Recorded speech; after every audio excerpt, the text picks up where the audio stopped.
Saren's hiding something. Give me more time. Stall them. Stall the Council? Don't be ridiculous. Your investigation is over, Garrus.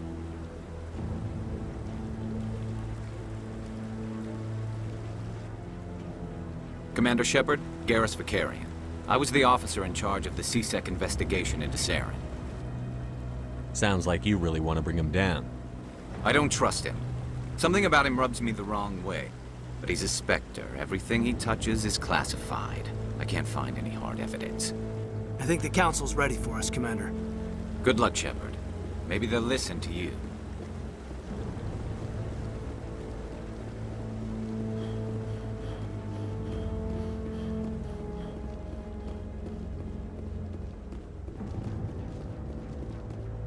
Don't be ridiculous.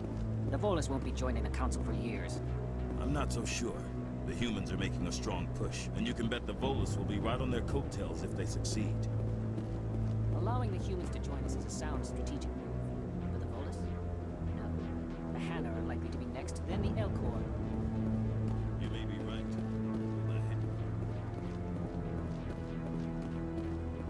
The hearing's already started. Come on.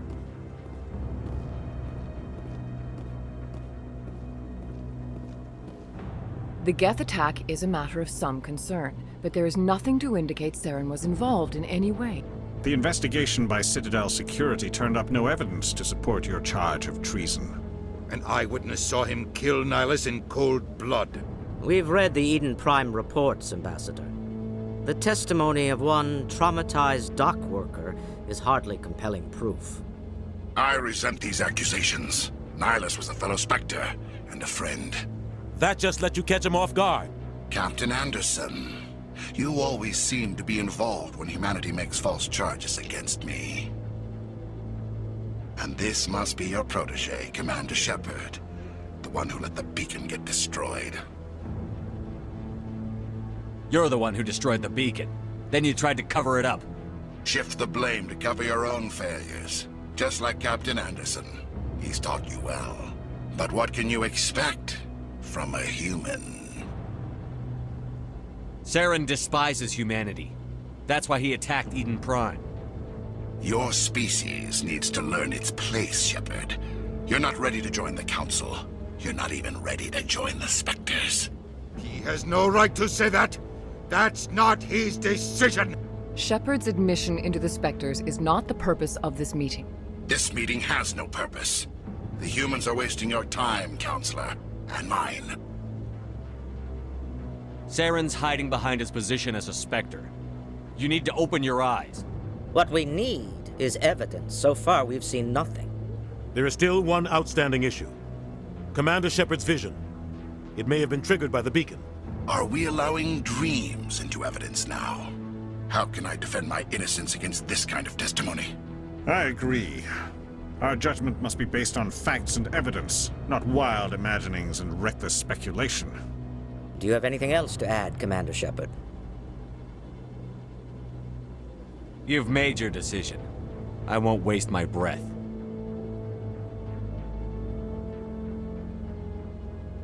The Council has found no evidence of any connection between Saren and the Geth. Ambassador, your petition to have him disbarred from the Spectres is denied. I'm glad to see justice was served. This meeting is adjourned.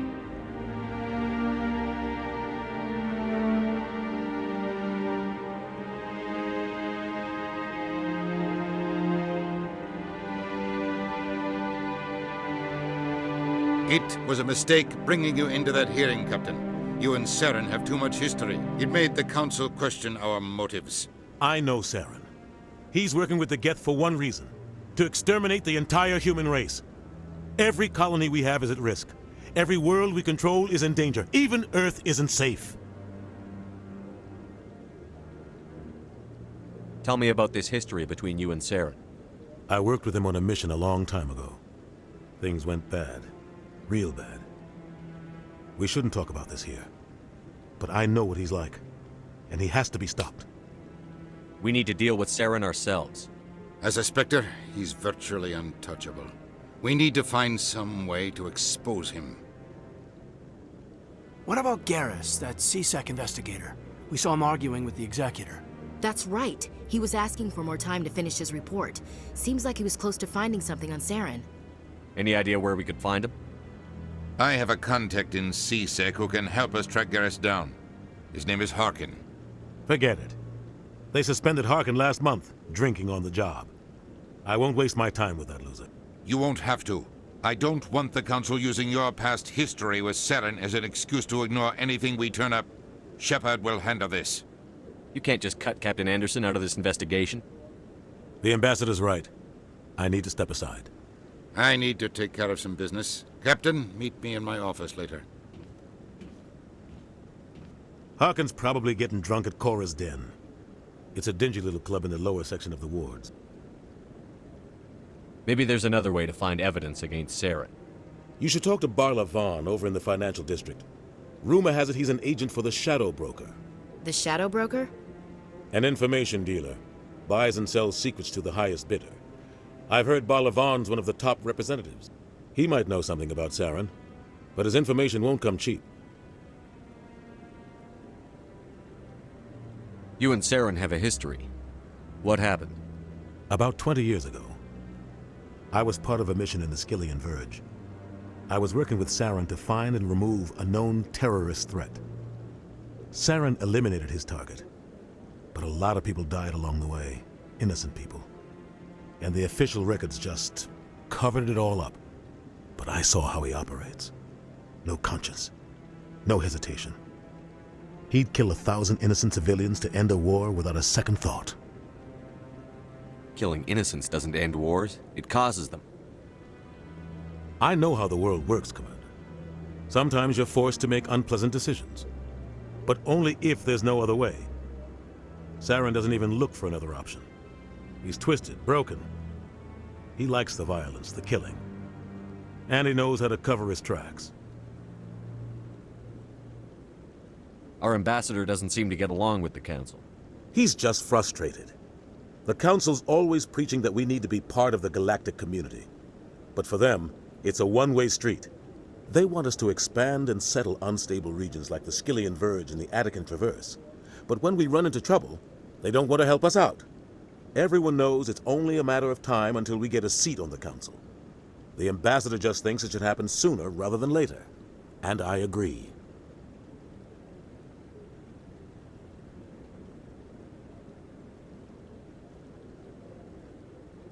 Maybe they'd let us join the Council if we were more willing to cooperate with the other species. Of course they would. If we did everything they told us to, they'd love to have us on the Council. But it wouldn't be much of a deal for us. I understand their side. They don't want us dominating the Council. It's founded on cooperation and alliances. But we have to look out for our own interests too. Maybe they'd let us join the Council if we Of course, I understand their side. They don't want us dominating the Council. It's founded on cooperation and alliances. But we have to look out for our own interests too. You don't think much of Harkin. The guy joined CSEC about 20 years ago. He's been an embarrassment to our species ever since. Roughing up suspects in custody, bribery accusations, alcohol and drug use. The embassy used to step in when he got in trouble. But I guess enough was enough. The guy's a scumbag. He should have been cut loose a long time ago. He was one of the first human CSEC officers. Guess it would have looked bad if he got fired. A lot of backroom deals were worked out over the years to keep him on the force. Politics is a dirty business sometimes, but it looks like his time's run out. We've got enough humans in CSEC now to stop protecting him. I want to know more about the Spectres. They're not your typical government agency. They tend to work alone, behind the scenes. They take care of problems the Council can't. It's not easy preserving peace across an entire galaxy. The Council prefers to use diplomacy and negotiation. But sometimes more extreme measures are needed. They sound like shadow operatives. Everything about them is classified. We don't even know how many there are. The latest Alliance estimate puts their numbers under 100. But the Council couldn't do its job without them. They're the Citadel's top agents, the last line of defense, the final option before open war. The entire galaxy respects and fears them. If a Spectre shows up, you know something big is about to happen. How do they decide who becomes a Spectre? You can't just apply to join. There's no training program. Spectres aren't made. They're born. The Council's always looking for exceptional individuals. People who can get the job done, like you. They've been watching you for years. They see something in you. They want you on their side. Nihilus was supposed to give them a final recommendation, but with him gone, things are still up in the air. What's their command structure like? There is no command structure. Each Spectre answers directly to the Council. Sometimes they're sent on specific missions. Other times, they act on their own. They tend to operate outside the law, do whatever it takes to accomplish their goals. The Council just turns a blind eye. Spectres have a lot of power, Shepard. What happens when a Spectre goes rogue, like Saren? It doesn't happen often. The Council is careful when they select their candidates. But when something does go wrong, there's usually only one solution. Send another Spectre to bring the rogue agent down. Tell me about Barlavon. He specializes in moving large sums of money without leaving a paper trail. A financial genius. Doesn't do anything illegal, but he knows all the loopholes. He's got an impressive client list. Ambassadors, diplomats, Spectres. That's probably why the Shadow Broker uses him. Tell me more about the Shadow Broker. He's a necessary evil of galactic politics. Buying and selling information is a part of the game, and the Shadow Broker just happens to be the best player on the field. Always sells to the highest bidder. Doesn't get involved in politics, doesn't pick sides. A simple system, but it works. He's not a threat to anyone, not directly. He's just a resource we can use, or she is. Or maybe they are. Nobody really knows. I should go. Good luck, Shepard. I'll be over in the ambassador's office if you need anything else.